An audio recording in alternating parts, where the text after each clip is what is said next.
Hello, everybody, and welcome to Let's Chat with me, Oz. I'm the game master of Join the Anarchy, the Shadowrun Anarchy actual play podcast here on ShadowcastersNetwork. And I'm here to just talk shop and talk shit. How is everybody in chat tonight? Yeah, right? You like my shirt? I got this at Origins 2 years ago, and I actually really like this shirt because and this is something I don't get to show off. Like, whenever I've worn this shirt on stream, you don't really get to see it because, like, I'm so condensed in that window, but I've got the Maria Mercurial Who Weeps for the Children 30th Anniversary World Tour with, like, a bunch of dates on the back. So, yeah. Yeah, so, you know, hey, remember to tell your friends that you can make fun of Oz, or, you know, you could ask him questions, I guess, too. I would like to be asked questions and not be made fun of. That's just me. I'm a very sensitive person. So the point of the Let's Chats is for us to talk about the previous week's game of Join the Anarchy, which, by the way, was so cool.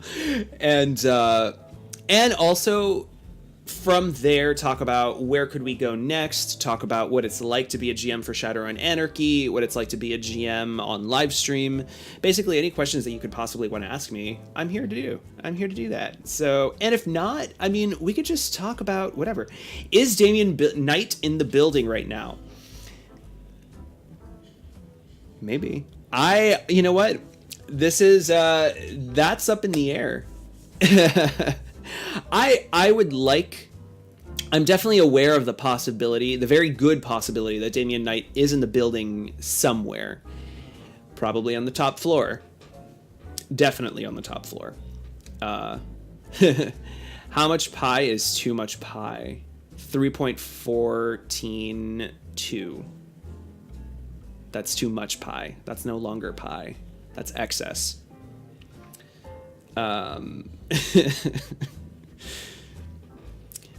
Now you got me in the mood for Pi Plateau. Damn it. Well, speaking of, I think before we get into our discussion about Pi, yes, I'm gonna respond first to Cactus about this tarot deck. Yeah, I like to show this off. I like to have it because it's not like I can read fortunes or anything. But I think I should actually just make this a traditional thing. Just like shuffle this deck, draw a card, and see if it's like accurate representation of my day today. Here, or of what my future possibly looks like. What do you think? I think I'm gonna try it. While I'm shuffling, I want to talk about like what went down on the last Join the Anarchy, and I had a kind of a tough day at work today. Usually I listen to it the day of, so it's super fresh. At least my plan was to listen to it, to the show, so that I'm ready for this Let's Chat. And I'm ready for the Let's Chat, but more so like by memory. I was only able to listen to an hour of it because today has been really tough on me. So, but, I mean, I think it's pretty easy to recap. Oh, let's see if it's accurate for next session of JTA. Okay, let's do this. I'm going to do one for myself, right? And then we'll do one for Join the Anarchy and its future. All right, so this one's for myself. Okay, I got Ace Seed Banrig. I'm sure I butchered that. I don't know how Celtic's Celtic is like one of the weirdest languages. Okay, let's see. This is the Elven Queen is a heavenly vision of unearthly beauty that hovers above fertile ground. Yeah, tell me something I don't know. God, I'm such an idiot, such an ass. It was upright, so fertility, nature, beauty, action, initiative, revelation, and celebration. Okay, I like that. I think that's true. I'm being pretty, I am being pretty active. I'm definitely getting things done, including, well, things. I can't speak of those things. I'll speak of my triumph whenever it happens. All right. And so next is for Join the Anarchy. Okay, this is upright. This is this is the 404 card. This is the fucking death card. Oh, that is the worst possible omen. Oh shit. Wait, what number is this? I just want to read the... I mean, it was upright, so that could mean change more so than death. See, like change, endings, transformation, no, mortality, destruction, and absolute failure. It's a good thing my cast isn't here to know their future, huh? Oh shit. Well, they're fucked. All right, so let's talk about what happened in the previous week, and then we can like figure out ways that this could all go to horribly, terribly wrong for them. So they were split up. Fritz was on the 80th floor, and Deliverance and Voltar were on the 35th, and that was cool. Trav knew what I thought he would do, which was just stay put inside of the elevator. I didn't put this in back in here. Stay put inside of the elevator, pretend that, and just basically do Matrix Overwatch because, you know, yeah, he doesn't want to explore areas on his own. I get that. He can be boring, I guess. Fine. I get it. But boring is safe. But I made sure to... yeah, reading tarot... It's a good thing that there's a book in here, because otherwise this thing is completely useless to me otherwise, but yeah. Whatever, now we know that there's an expectation of change or death or something. Okay, so they were split up. Trav did what I expected him to do. However, fun thing that I didn't know, that Trav is afraid of heights. So like when I described that the glass elevator is like 80 floors up overlooking Detroit, and after the lights went out because all of the elevators in the building were shut down, and I just described like the creaking of the elevator with no humming, he was just like, so noted that I need to have more things happen in heights. I need to dangle him a little bit. You know, hey Trav, it would be a shame if this elevator cable snapped. I'm not gonna do that though. Okay, here's a little thing about me as a game master for Join the Anarchy, and I think just in general for anyone who wants to GM Shadowrun Anarchy, don't use your plot points to destroy your player. I mean, if I just snap the cable out of total happenstance, and like I don't really know what he could do to get out of it other than sudden death, right? So I try to, if I'm going to snap that cable, I'm going to give ample warning that there's like a buzzsaw drone that's going through and just going to go and like has discovered, like first that Decker rigger that's like upstairs they discovered is on the 300th something floor. You know, that whole team discovered where he's located, and they decide, oh, well, this is an easy way to go. Send in a drone, and then chop.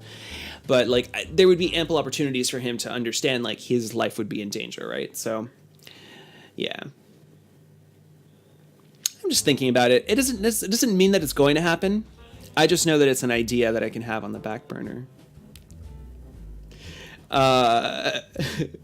Now's when you know how evil I actually can be as a GM. See, like, I know that I kind of have a reputation a little bit of being a nice GM because sometimes I use my plot points for beneficial things.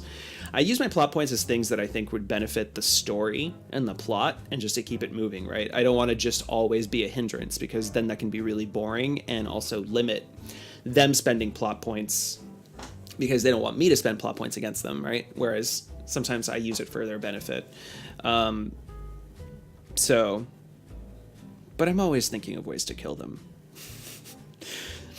And speaking of killing them, the remaining participants in this whole thing, Deliverance and Voltar, they were on the 35th floor. They managed to get themselves inside of, and Yeah, exactly. Yes, be their biggest fan secretly, but you know, when you're manipulating all of the evil bad things that could happen to them around them to make things exciting and create conflict, like, yeah, I mean, your job is to kind of be a dickwad. Like, yeah, I'm your fan, but fuck you. I can't think of I don't think I've ever actually killed a PC. I mean, paranoia doesn't count, because paranoia, everyone's supposed to die. It's right.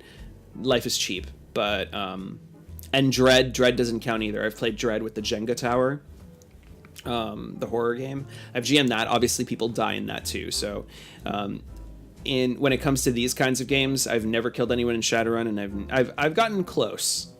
I've gotten close to killing in Shadowrun. I haven't really gotten close to killing anyone in Shadowrun Anarchy, interestingly. That's not true. I think we've had a couple of close calls on Join the Anarchy. But anyway. Yeah, I mean, again, I'm not here to just kill off characters, right? I'm here to have a story play out. And if death happens, it happens. If it gets drawn from the tarot deck, I mean, sorry. Now it's part of the story, right? But like, I'm not actively looking for it. I just have to make everything dangerous and scary. Yeah, I don't know. I don't think killing in Anarchy is actually as easy. I think it's easy to have a last minute escape in Anarchy because of plot points. Killing in Anarchy is more difficult. There's edge plus edge rolls. Like, I know that there's no armor rolls in it, but like, combat is just resolved so much faster that like they only take maybe 1 or 2 hits before they go down, and usually that's like a little bit to their armor and a little bit to their track, and usually they have a bunch of stuff to mitigate, and it's like, I don't know. I don't feel like Anarchy is as deadly as it tries to be. And plus, once they go down, they have to do like edge plus edge rolls, and then they just keep doing that every time they get hit. So anyway, so see, that just means that you're not lethal enough. You gotta think outside of the box, Plateau. You gotta really throw them outside of their comfort zone. You can't just focus on. I'm not saying I know what you're doing, but I know that this is a thing for GMs, right? Where lethality equates, right, with like high level monster, lots of dice pools, etc., etc. But a lot of the times the lethality comes not just from having to deal with something difficult, but it also has to be with the environment and the situation and the stakes that are in it sometimes, right? Because if defeating something big bad is not necessarily like important, or important is not the word, but it's a conflict. It conflicts with their personal story, the character personal story. It can lead to some inter-party. Usually, like, when one character decides to be like, I don't know if I want to fully commit to this, that already weakens the team by a lot. It's great. And then you could just call it good roleplay, and and everyone else can get mad at that player for role-playing too good.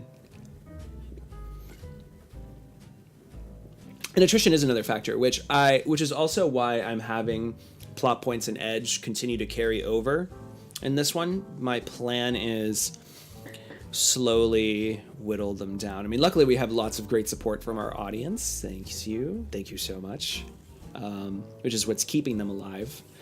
But I'm watching. I'm waiting for it to just start. All right. So anyway, going back to what Voltar and Deliverance were doing. So they got into the housing section of like the low level wage slaves, and they specifically got into this one guy's room I was already like in the middle of packing, and the Ares guards were doing sweeps to make sure that everybody had been evicted from the building because Ares is moving their headquarters.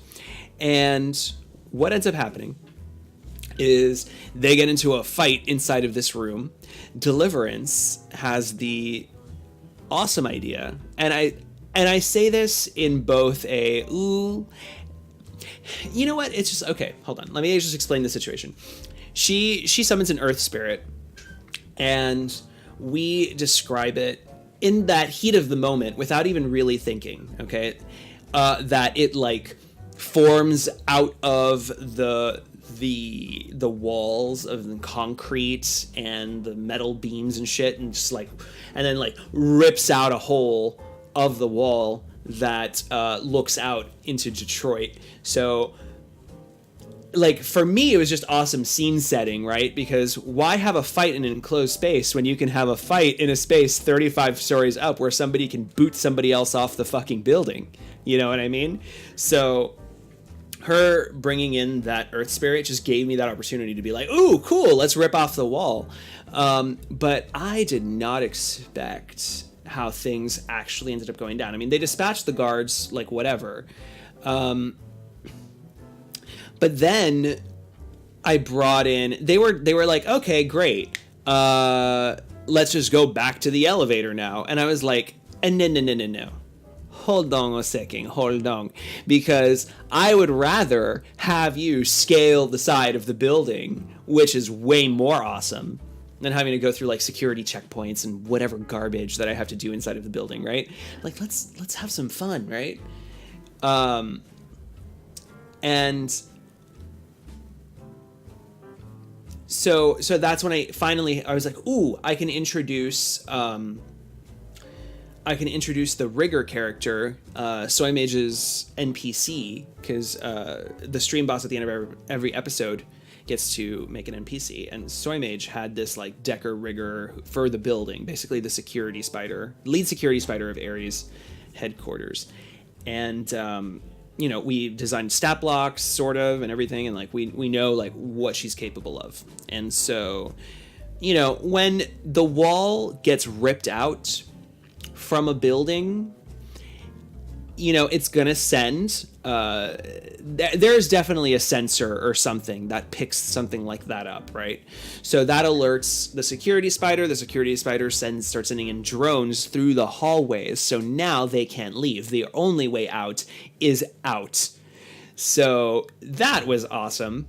And Ares Sergeant Brewmaster, no way, did you do that, Palmer? Did you do a sound clip for Sergeant Brewmaster? Let me not overlook Sergeant Brewmaster. Sergeant Brewmaster is probably one of the best creations that has ever been made on Join the Anarchy, of a talking coffee machine that is, of course, Ares themed. So it was like a sergeant voice that was like, "Drop and give me 8 ounces," and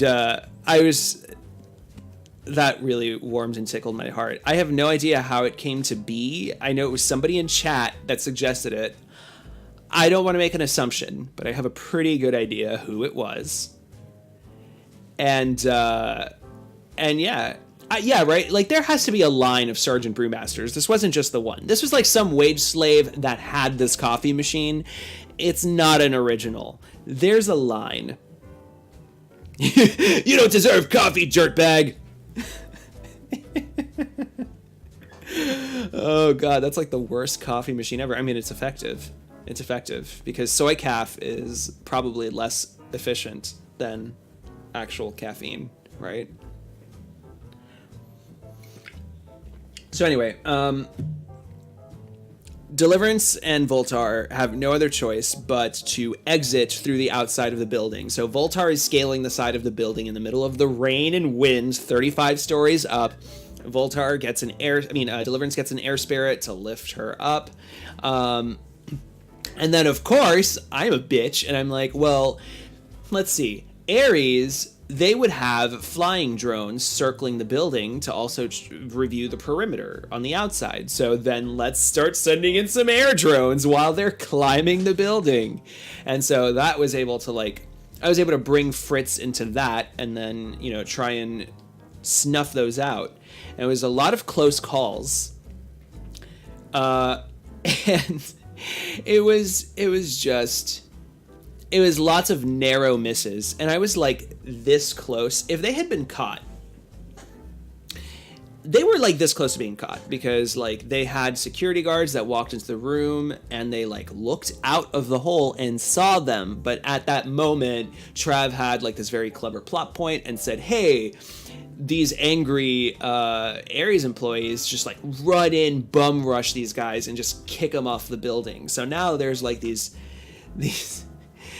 Ares civilian wage slaves that are now wanted for murder throughout the building for kicking fucking security to their death. I mean, so had they been caught, okay, had that guy been able to report them, I would have sent in a security mage and a spirit so fast to knock Deliverance off her air spirit and send her tumbling. You have no idea. You have no idea how fast I would have done that. But anyway, that didn't happen. So, all right, fine. So they're safe for now, I guess. Anyway, so they make... Hold on, I need to sip my beer. This is to toast a missed opportunity. And yeah, no, the rebels are super cool. I'm actually really... So after that happened, those air drones like shot up all of the wage slaves, and the only survivor was Susan. My name is Susan. I like staplers. It's my stapler. I want my stapler back. So yeah. She's still around. She's wreaking havoc. Also during this process, so Deliverance and Bolt are able to reach like the 42nd floor.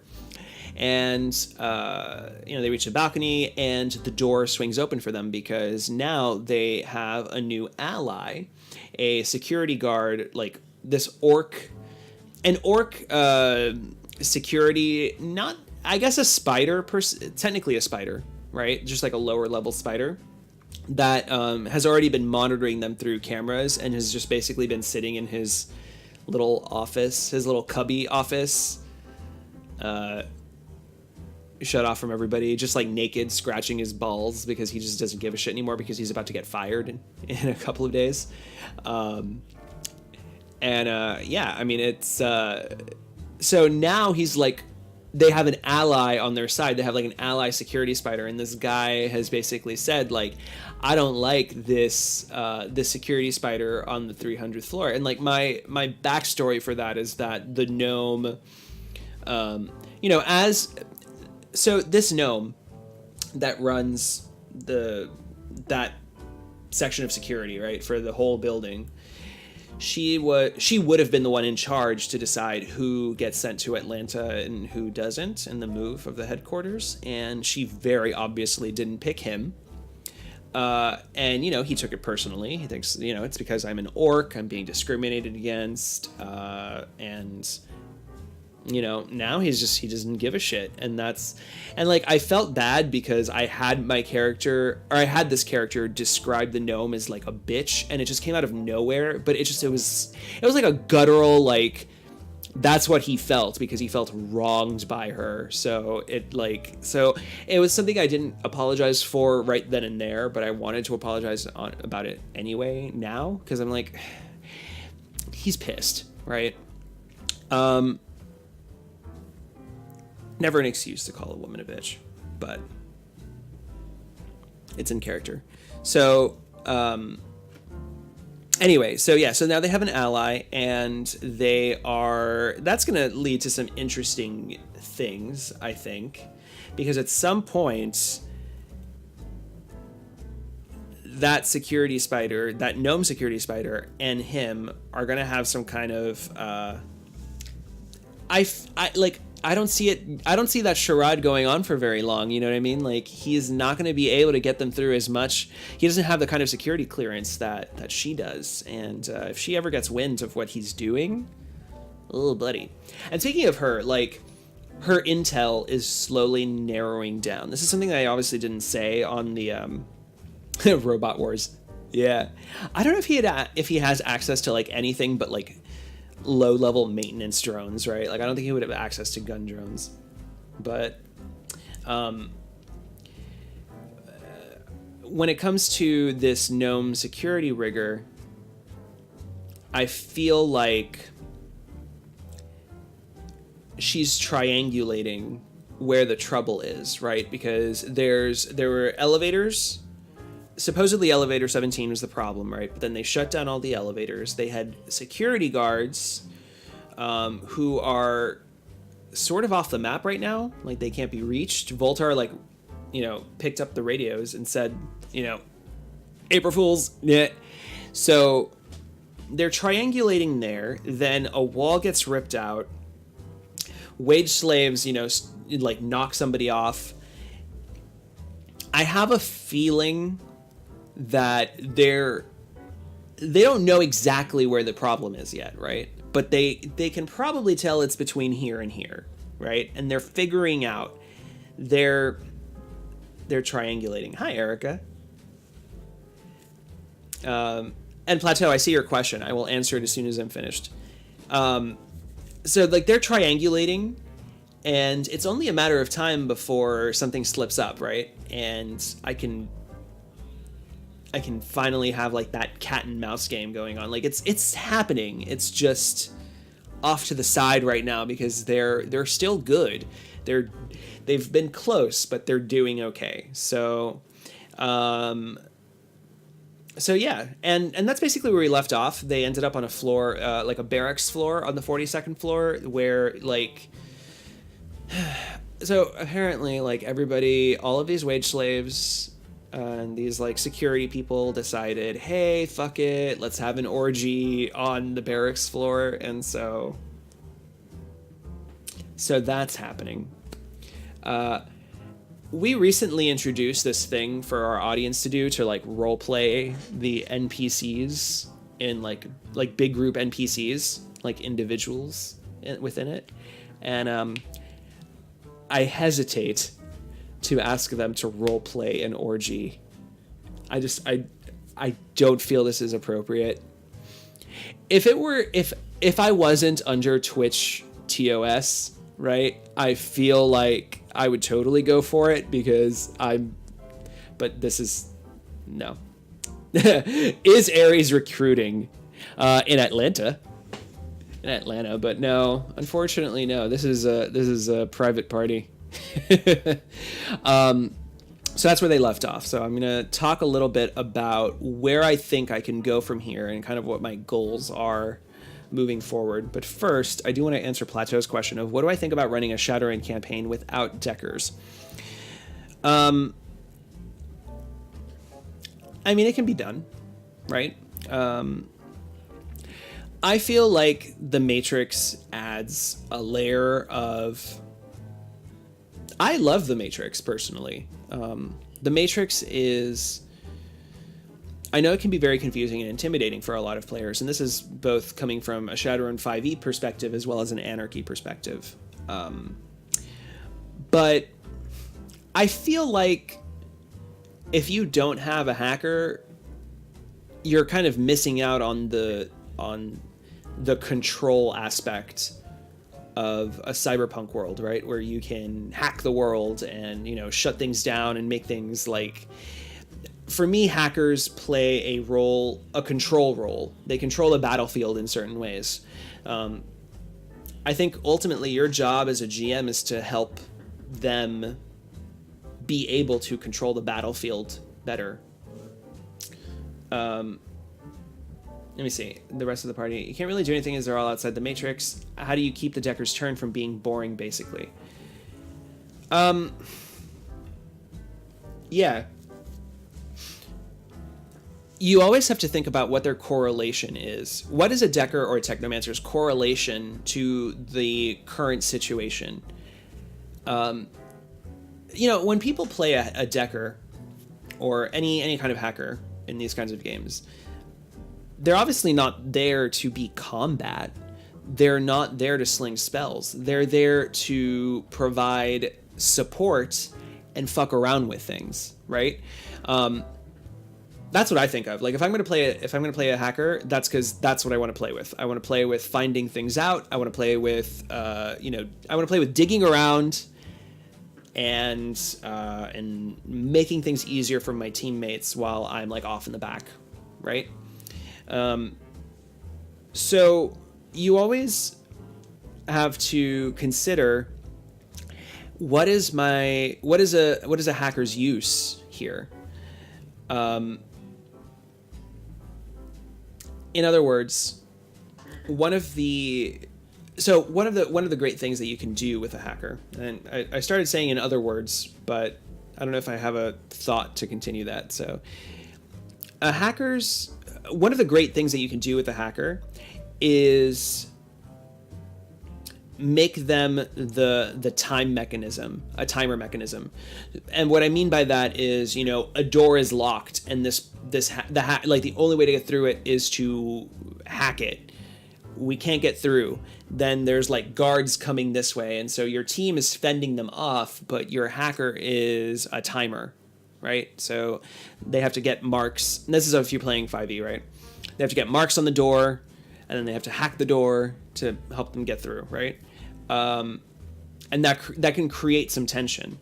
With Anarchy, it's roll hack to get them through the door, and you're through.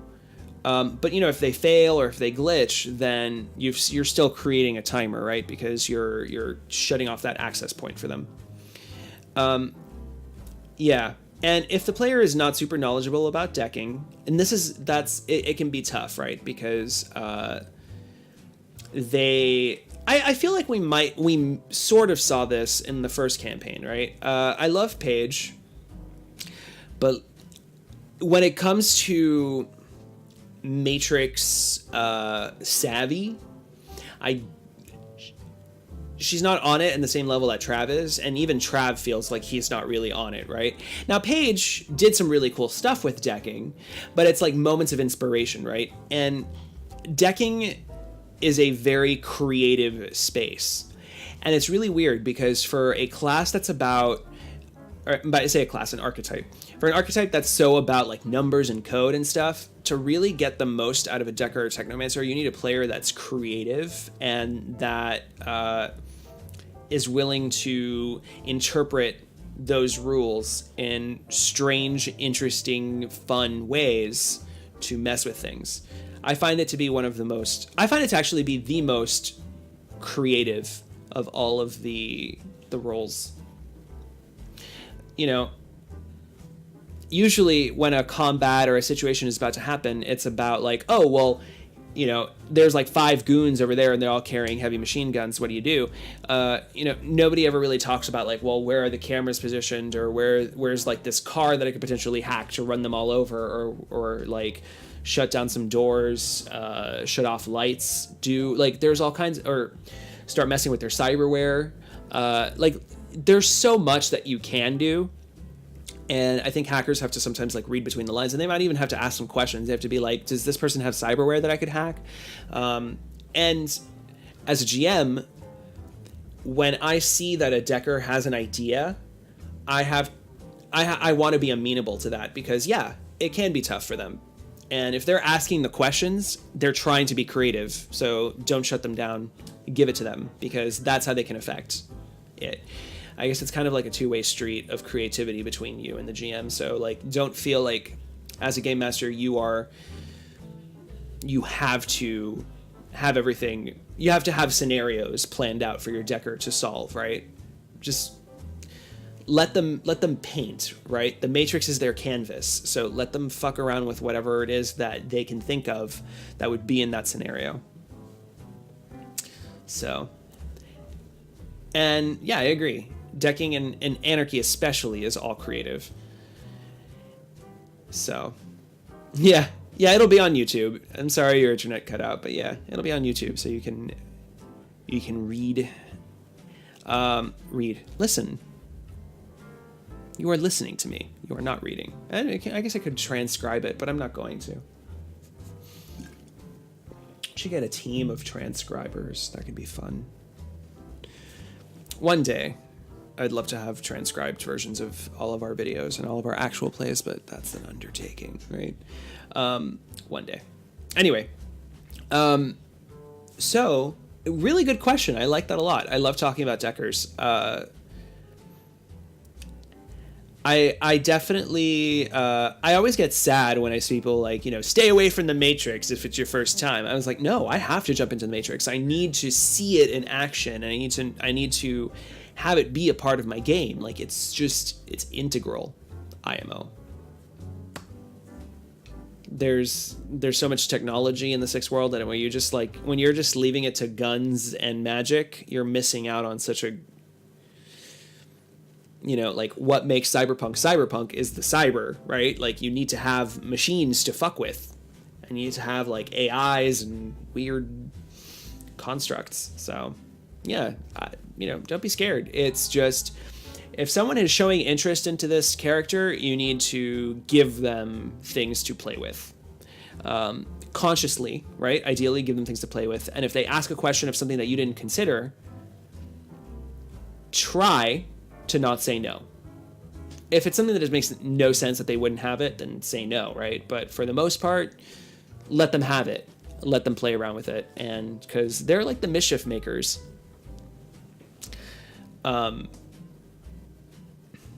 Yeah. Exactly. And that's the other thing, right? Like, your deckers love to bypass stuff. They just love to bypass entire situations. I mean, that's their shtick. That's their shtick. They're making it easy for your other players to not have to fight through stuff. Or they make the fight easier, period. And you're shutting down guns, and you're shutting down cyberware or cyber eyes, or, shutting down a car, or putting doors in between you, shutting down elevators, cameras. Like, I mean, it makes life easy.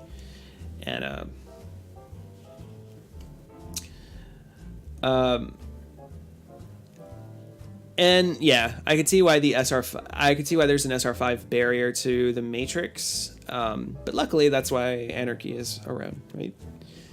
It's a fun way to start playing around with and visualizing the Matrix in a way that isn't so systemic. So, anyway, so where are we right now? So they're still split up, and it's weird because the game, when you really think about it, right? Like, a lot of fun stuff happened, but the progress was relatively minimal in terms of floors. Like, if you just measure it by floors, the progress was minimal because they went from the 35th to the 42nd, and Fritz is still like locked in an elevator on the 80th floor. But the real progress in that series of events, in my opinion, is that they have a security key card for this level, so they should be able to get to the 80th floor relatively quickly. And they've also met a few people. The story's been furthered in terms of like who's helping and who's hurting them, right? Like, they have their security spider who is helping them, and they have the team of security spiders that's triangulating their location. So there's a lot of movement happening with the people within the building, but not necessarily how quickly they're going up the building, which to me is okay. I like everything that went down. I loved the tense drama, as they're climbing the side of the building. So, like, I'm perfectly cool with everything that went down, and I think next session, the first thing I want to do is I want to help them get as close as possible to Fritz. So if that means that they use a security elevator to get to the 80th, and which they should be able to do now that they have the security access from those guards that they took out in the employee suite, they should be able to access the 80th floor relatively quickly, and then we can move from there, right? And Fritz has access to the 275th floor because of the Firewatch labs and stuff. So we should be seeing some relatively quick progress up the building when it comes to floors. However, I'm triangulating their locations, man. I'm always like on the lookout. I'm like, what evidence did you leave behind? What's happening? And I feel like, let's consider some evidence that they might have left behind without really being aware, right? Like, they swipe, for example, Deliverance swiped what's his face's key card, that wage slave that they helped, Julian Klausermeyer. So they swiped his key card at that to get access to the living quarters, which in and of itself wouldn't have been a flag, right? But it was his suite that got fucking like sucked out, and rather sucked inward. And we also have to think about it. That's the other thing, right? The building was sucked in. It wasn't like it was an explosion that burst out, because there's no debris on the ground. Very minimal, probably. All of the detritus was inside, because that's what the spirit pulled from. So they're definitely investigating that room, and they're going to see that somebody walked in, like somebody swiped his card at this reader to get access to these dorms. And chances are there were cameras somewhere, right? Now, I had them do a stealth test, so I feel weird about it, but I do think, also knowing that Julian was causing a ruckus downstairs and he's probably been detained, if not put down, the fact that somebody did swipe his card is probably that word that, how could he have done that if he is, captive in our lobby right now? Hey, thanks for the follow, Shattered Past. Appreciate it. So it's a consideration, right? Like, how did that happen? So I have a feeling that for sure that's going to be their security's first lead, right? Like, something is wrong here, and they're probably going to abuse Julian a little bit. And they're probably also going to find out, with some firm interrogation techniques, I'm pretty sure Julian will rat them out. So, and it was Deliverance and Voltar that had originally approached them. So I have a feeling that Deliverance and Voltar are not exactly out of the woods just yet. And that's going to be interesting. So that's how I'm like justifying a lot of stuff there. Plateau's question: do you think the game needs more cyberware for the Razor Boys and Gals can catch up to Adepts? When it comes to SR5, I don't think this is a question when it comes to Shadowrun 5th edition, it's not a question of do you need more cyberware. It's a question of Adepts and cyberware basically having the same things.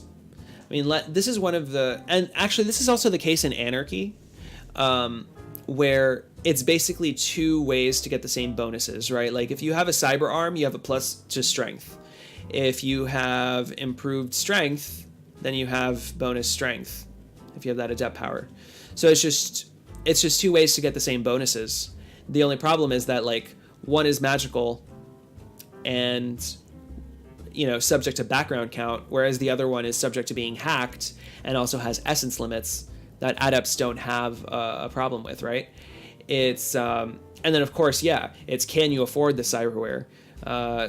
Adepts are, I feel like it's easier for them to rack up powers. Now that's more of a 5th ed thing, because Anarchy does a really good job of balancing things.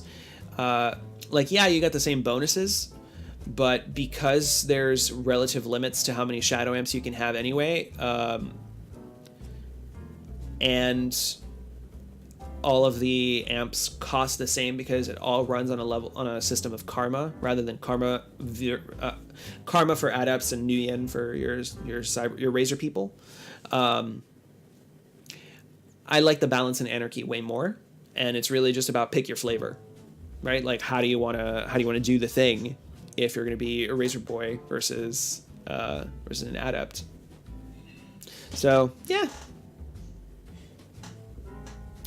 I don't know. My general impression is that for sure 5th ed they get a little bit gypped. And by they I mean your street Sams. Anarchy, not so much. Anarchy is pretty equal, and that's why I really like it, because it's, it boils them down to, it's not that you're you're cyber soldier or you're a physical adept. It's you're the punchy, hitty person, tank person, right? Like there's different ways of doing it. How do you want to do it, right? Like that's your role, and so there's no better way of doing it. It's just really like, do you want to play that like cyber person, or do you want to play the magically enhanced person? So yeah, it's pretty sweet. So by the way, I just want to make sure that I say hello, everybody, and remember that, like, actually the show's going to be ending in like in 4 minutes. Holy shit, time just flew.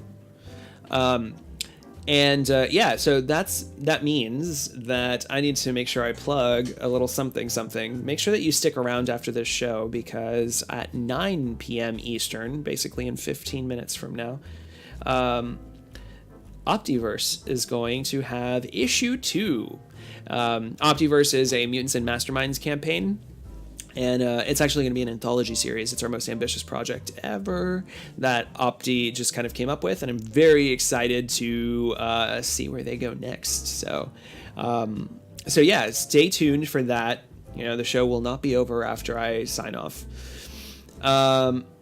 So last thoughts that I have, next episode, my goal is to get them together, right? Because I've kept them separate for the episode. My other goal is to really triangulate and really have them face off against some people.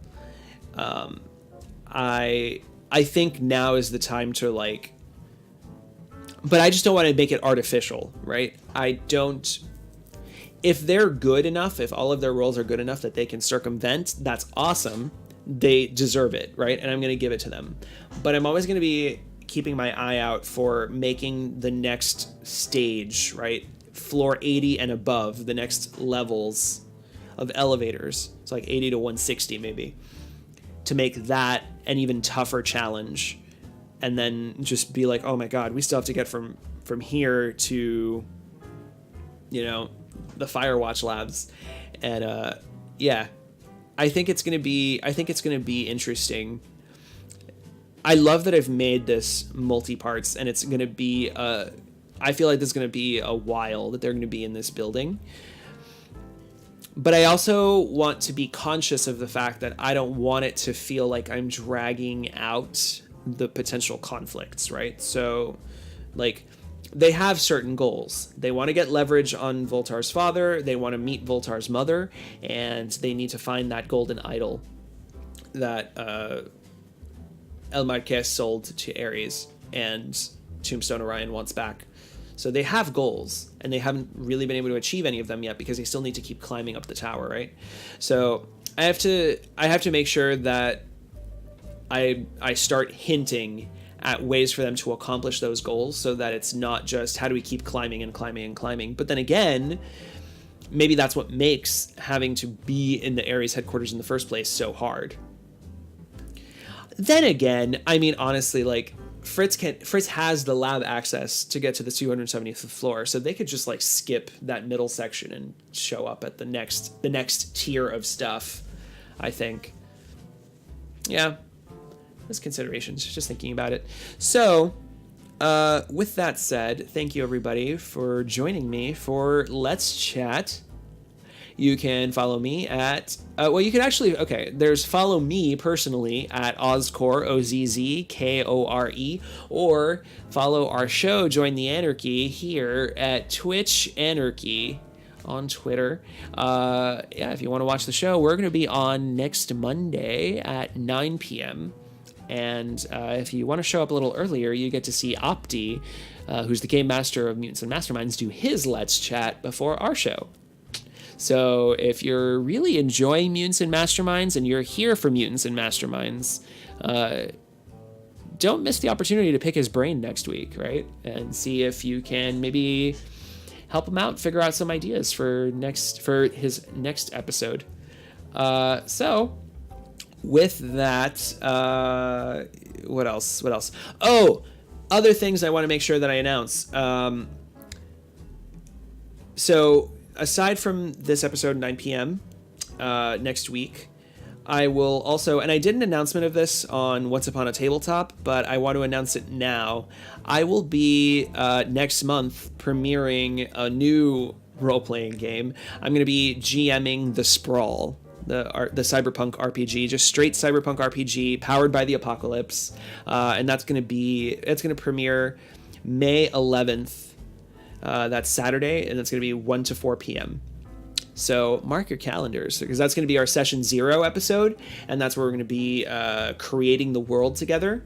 And we have purposefully said no, we're not talking about the world. Okay, we have to wait for our audience, because our audience is going to help us come up with even better, cooler ideas and put things into perspective. So yeah, very excited about the Sprawl. And I'll do some further reveals about it, but I just wanted to let everyone know to look forward to that. And yeah. Also, Once Upon a Tabletop, that show that I mentioned, that's where we role play board games. We will be returning with Time Stories, and we're going to be doing Time Stories is it's like a mission-based board game, but there's sort of legacy aspects to it, very little, and that's how we're role-playing it. So we'll be coming back for scenario 3, A Prophecy of Dragons, and if you missed the first 2, it's not a big deal. You can hop right in, and you're definitely not missing out. So I'm very excited. Time Stories is super amazing. Shadowrun Anarchy is super amazing. The Sprawl is super amazing. Mutants and Masterminds is super amazing. We have so much cool content. Night Witches, Sea of Spears. That's our A Song of Ice and Fire campaign. Shadowed Isles, which is a custom built D20 system. It started off as Pathfinder and then got swapped over to hey, let's just create our own system. So if you want to help also watch developing that system, right, and sort of play testing it live on air and giving your feedback, definitely check out Shadowed Isles. I don't think I missed anything, right? I don't think so. There's Ready Check if you WoW. Yeah, so anyway, let me stop rambling. I'm sure Opti is chomping at the bit. He's oh my god, let's get off the air. I need to change things. Sorry, Opti. I'm just here. I'm just eating up this audience.